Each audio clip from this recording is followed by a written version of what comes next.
Hi, I am Jorge Soto-Andrade. I live in Santiago, Chile, in the outskirts of the Andes. I am a spread out mathematician who is also engaged in research in systems biology and mathematics education and cognitive science, besides mathematics proper.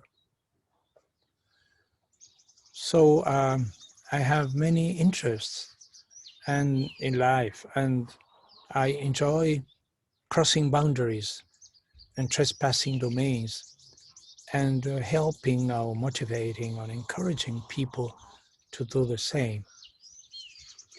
But one of my main concerns is the fact that mathematics has become an instrument of torture for millions of children in the world which have no way to escape.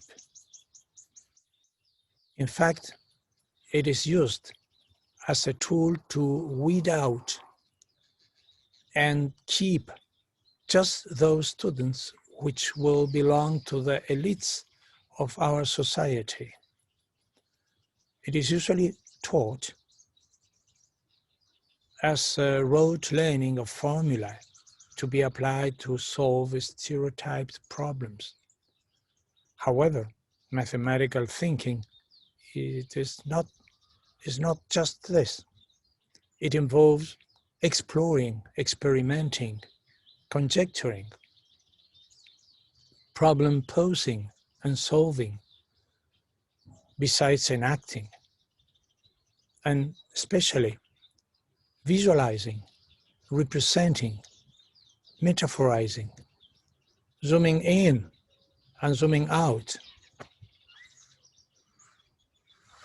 As Charles Sanders Peirce, the famous American philosopher, mathematician, and father of semiotics, said, there is no learning without surprise. Now, let me show you an example of how to get in touch with mathematical thinking. Just an image which is worth more than 1,000 words. Have you ever drunk milk under the sun? Maybe soy milk, if you are a vegan. Have you noticed something curious? Like this?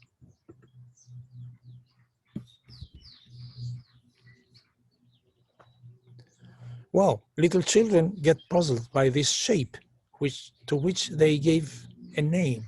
You may guess which name. And so eventually they explore, think of reflected light, metaphorize maybe light as light rays or a stream of particles impinging, impacting the curved surface, inner surface of the mug. Eventually they draw something like a geometrical explanation. And by the way, how do particles bounce on a curved surface? Most adults think that the particle will impact like this and then sweep along the curvature. But I've seen children throwing balls at a wall to figure out how the bouncing occurs. And well,